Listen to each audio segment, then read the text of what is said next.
Now that's another thing. So cruisers have like a longer wheelbase. So like, how does that affect things? Some do. Some cruisers don't. Okay.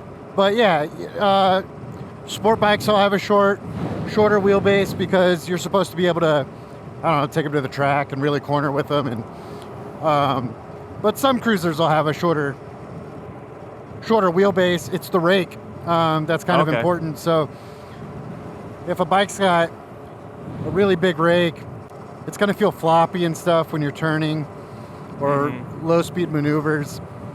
And it's just not great. So is it more stable with like a longer wheelbase and rake and all that stuff? Like what's like the biggest thing about that compared to a sport bike? Like, I don't know, going straight is easier, I'm guessing. Yeah. I mean, obviously sport bikes are built for cornering and going fast in corners, whereas cruisers are built for kind of the straightaway.